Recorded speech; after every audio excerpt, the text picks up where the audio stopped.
Malik Beasley got permanently banned from the NBA and all NBA dealings because he had a lot of debts and he was gambling on games and just doing a lot of things. I think he even like owed his own barber like I don't know, like a $80,000 tab, and people are asking like, how do you owe a barber $80,000? I mean, it's not that he's getting charged $1,000 a cut, but a lot of times these guys have traveling barbers. So you might pay somebody's salary, say, all right, you know what? Come on a roll with me. Everywhere I go, you go, so I can get cut every 3 days. I don't like doing that because you'll get a hairline pushed back, and you let somebody operate on your hair too much and they'll start taking advantage of land space, if you know what I mean. But he got bagged. There was a viral clip going around of him bringing a lead from down 9 to down 7 with like 7 seconds left on the clock. He inbounded the ball on one end and he speed dribbled all the way to the other end, put the layup up, and allegedly like that covered the spread for that game. And so like that was one of the red flags that investigators saw. That was one of the red flags that investigators saw to kind of tip them off.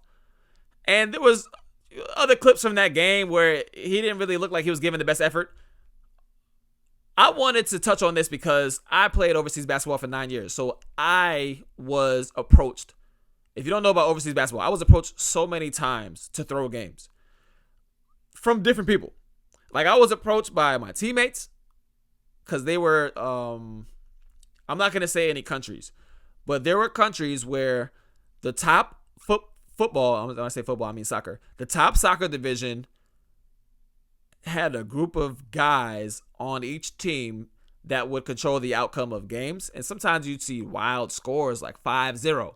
And if you're not on the inside, you wouldn't know. But like, yeah, those games are thrown. So like my boy, one of my countries that I played in was a degenerate gambler. And he approached me a number of times asking me to bet on the soccer games with him. But like he was so bad with gambling that like he'd run through his paycheck. It wasn't the most money. We weren't getting NBA money, but he'd run through his paycheck within like the first 2 weeks, just putting it all on bets. And then he'd have to ask the club for an advance on his next month because he was running through his money so fast. And so he had asked me to borrow some money too. And once I found out that he was using it to put on bets, like I'm not a gambling man, so that's not something that I was interested in. And I think those guys, they have no limits. So he went from that to then getting approached by the same group that was controlling like the organization that ran these players.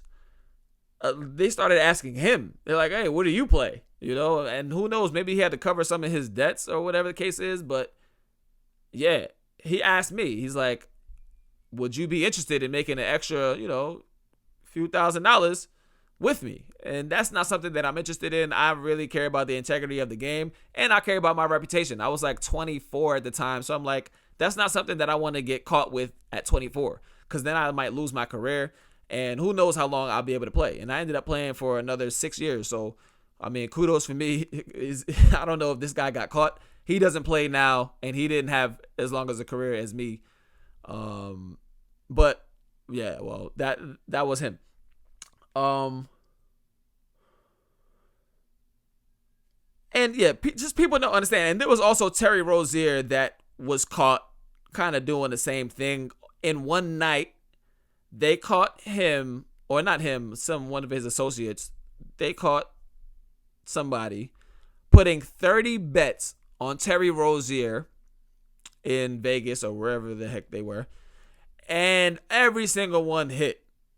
So people were asking like, is Terry Rozier involved? So now he's getting investigated. And first off, you have to be so sharp as an investigator with these things because I imagine now like people are so witty and so like intelligent about hiding their gambling efforts that for you to catch that, man, like I feel like I would feel very good about myself as if I was an investigator that caught an NBA player gambling on games. I mean, you would think that they wouldn't need the money. But you never know what people are doing with their money. And they ain't getting all their money up front. They're getting it in installments like everybody else. So who knows how much money these guys are spending on the weekly basis or on the monthly basis. Anyways, off of Terry Rozier, there was another time that I got approached by one of my ex-teammates. I was playing in an Eastern European country.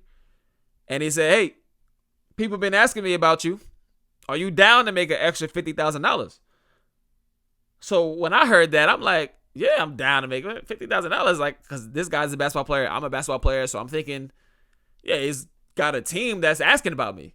So I'm like, yeah, I'm interested, bro. Let me, what's up? Give me the details. He's like, and he knows me, like I'm pretty straightforward with all my stuff, like pretty morally sound, especially within that profession where a lot of people are kind of teetering the line of acceptable versus non-acceptable. But that's a video for another day. And he's like, nah, bro. Like, they asking about you. I'm like, what you mean by asking about you? He's like, yeah, they do games. They control games. And they want to know if you're willing to play ball. No pun intended. He didn't say that part. I'm saying that part. The pun part. And so I'm like, oh, okay. Okay, that's something totally different, brother. Immediately, I was like, nah. I told him, I was like, I don't really play like that. I think I made something up like, yeah, my team really has to win these games, and I'm trying to, get bonuses out of my contract. But I really wasn't interested in it. And he's like trying to sell me on it. He's like, yo, man, like one of my teammates did it. They come fly to your apartment, put the cash right down in front of your face. These are just like some mobster guys. That's why I'm not going to say what country these people are from because I don't want them to come after me. I don't know what kind of connections they have, man. They got Americans on board. They got Europeans on board. Anyway, they come to your crib. They put the money on the table. They say, hey, get 2 or 3 of your teammates. Cover the spread. They don't really bet on players per se. They bet on the outcome of the games. Cover the spread, win the game or lose the game, whatever, and you get to keep this money. This money's yours. These guys have a lot of money. They got a lot of cash. I don't know where the cash comes from, but I could take a wild guess. And then immediately I thought the guy that texted me, I was like, I know you're doing it. Like, he's trying to tell me, oh, I'm clean. I never did it, but you play in a league where, they're doing it. So in case you wanted to, like, it's there. And then I started thinking about my league. I was like, the outcomes of the games, like there would be times, kid you not, where my coach would come up to me and say, this team is going to lose to that team. And it'd be like one of the favorites of the league, like one of the top teams in the league. He'd tell me like, yeah, that team is going to lose today to like the weakest team. So I was like thinking about those instances where he had said that he was never wrong. Like I was thinking he's like some type of magician. Like this guy knows so much about basketball. Like he's just never fucking wrong. But then it started to click. I was like, oh, he must be on the inside. Because the people that ran my team were kind of shady in that way where, yeah, they had a lot of money. They were young and he wasn't really sure where they got money. Like the things that they were saying got them money didn't really make a lot of money. And their parents weren't like super rich, so it wasn't generational. And yeah, they just had money. They had cash. Like they paid me in cash. I told them wire my stuff. They was like, yeah, no. I signed in the contract to get my stuff wired to my American account, and the president literally paid me in straight cash every time. Like he would give me the dollars. He would give me the currency of the country. I remember thinking like, and I told him, I said, I'm not walking around with all this cash. He's like, I don't know how you're going to get I don't know what you're going to do. And that team had a problem with coming up with the money anyway. So whenever the money came, I just accepted it. But then I'd give it back to the president and tell him just wire me from your American account, which he did. So yeah, I was thinking that this stuff happens so often overseas. I'm glad that there's no real tolerance for that in America because I know here they look at those, especially certain countries, the people at the top may even be involved. Like, people are so lucky that the NBA is such a pure product from that standpoint.